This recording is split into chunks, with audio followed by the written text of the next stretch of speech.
So each morning after instructions in sit, we have a period for questions, not necessarily answers, but questions. And I know the first morning is usually the mind isn't kind of all here yet, so that's okay, I understand. So I want to talk a little bit more about Vipassana, this clear seeing, which, ultimately, if our world was somewhat different,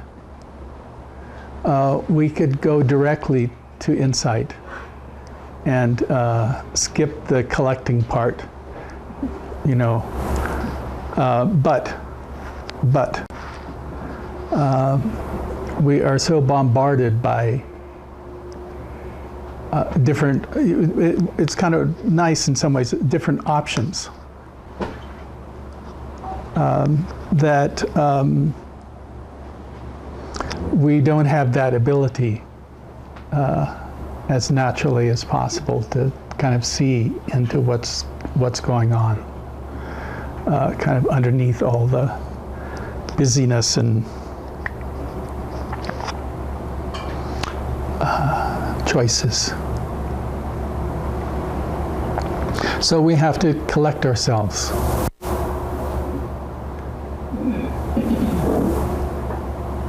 And in some traditions, they put a lot more emphasis on collecting, which can be great because there are also marvelous experiences and states which come from that collecting, that concentration. But it doesn't necessarily mean there's any more intelligence there. They're just simply very influential experiences. And what we're really trying to get to is that there is this intelligence that is fundamental.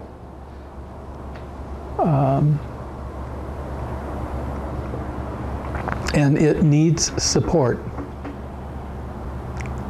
And I wish sometimes I think, wouldn't it be just great if we could just sit down and see into things? But I don't find that to be true, and certainly wasn't true for me. It actually took a lot of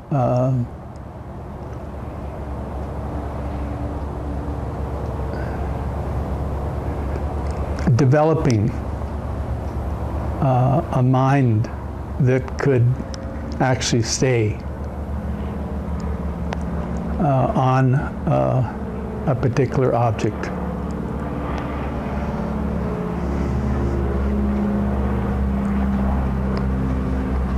And there's some people that this is very natural to them. They have very easy access to concentrated minds. But I don't find that to be the exception, not the rule. And so we come together and we practice collecting ourselves, some means of concentration. And then that gives us this capacity to start seeing. First of all, the nature of your mind is it freezes things. So as it freezes things, it concretizes and makes them into something that we can rely on to be solid and real. Only one problem with that. It's not the way it is. So we come here, first of all, to acknowledge that's what we do. We concretize our seeing, our hearing, our smelling, our tasting, our feeling. And then we construct out of that a self. I am this or I am of that. And what we're saying here is that, yes, that is what we do, but it doesn't bring happiness. And I wouldn't say this is just about happiness, because it's really about waking up, which that's only one component of waking up, is happiness. And it's a lovely part of practice.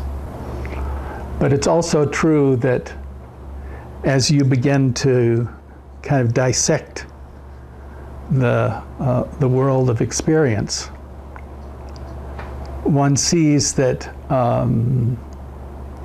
there are all these different impulses. And those impulses then create the necessity to freeze and hold something and not see it as something that's just evolving or changing or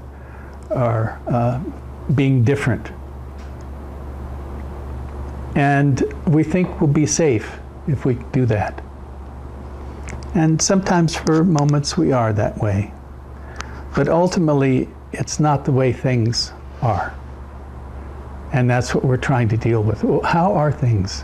And what is it that's going to allow me to loosen this grip on how and who I think I am?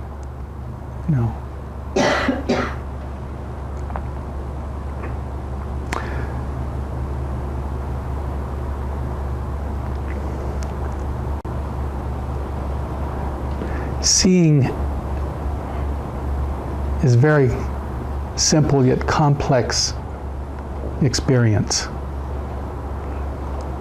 Again, simply because the mind wants to be able to take, it's like you look out into this room and you see things and they seem pretty solid.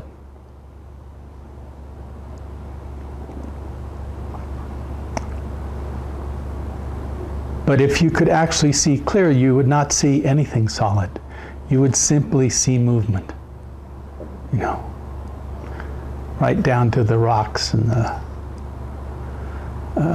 trees and the water. And human beings, we are so, we're always changing continuously. Every breath that you take actually changes a bit of who you are. And not a good or bad way, it just changes you, that's all.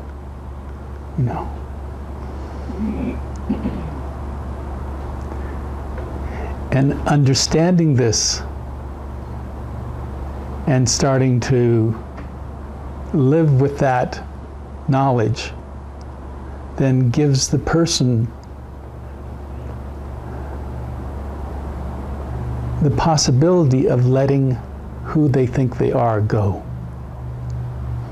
Because we have built, it seems like such a, because it seems continuous, a solid identity. And we suffer for that solid identity, by the way, over and over and over and over again. So in a way, life wisdom is always teaching us how to let go, except that we keep confusing it and resisting it. And this is saying, oh, can I learn a little bit more about how letting go happens? And that's what you're doing here. Maybe just a little bit more, of what your story does with you. You could say to you. So I want to open it just to some questions about the sitting, because I think that today this is a big, this is the big deal.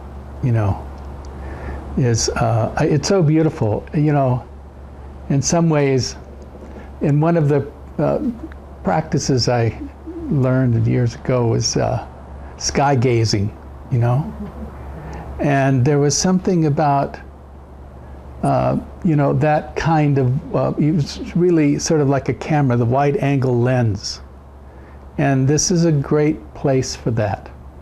So there's kind of this juxta of two positions. One is that I'm asking you to look inside, put your attention there, and we'll do a little walking exercise here in a moment, and just settle everything down and narrow your field down. And at the same time, we have this, which is a wide angle. So there is a dance between the wide angle and the turning the mind in. It's just part of the paradox, a lovely part of the paradox. So I think all of you have had walking instructions, correct? Is there anybody that hasn't had them? I'm looking at the sheets and I see that everybody's kind of had a piece of this.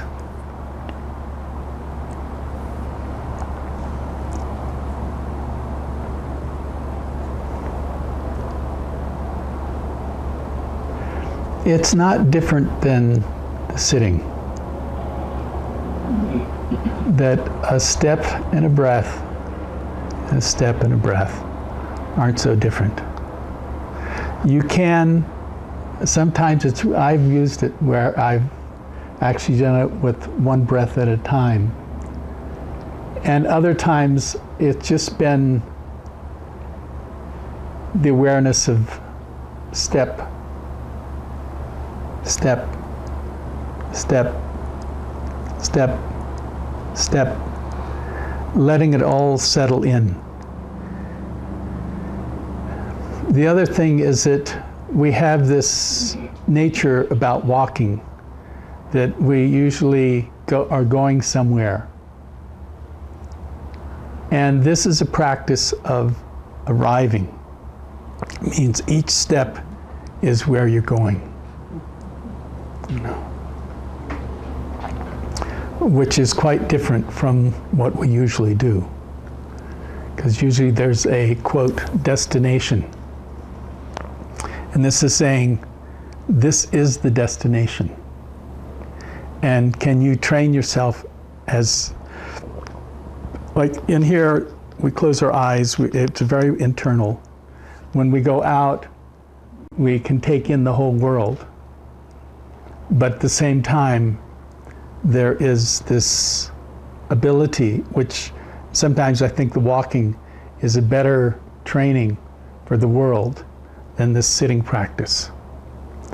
But that's another story. Right now, we're just simply going to use it as a way to keep ourselves present. A lot of times, you wander off into story in walking. My suggestion is, if you notice that, you may just get caught up in it and suddenly the bell rings, which happens, is that stop. Take a moment, feel your body, you know, and then when you've kind of settled out of that, then start your walking again.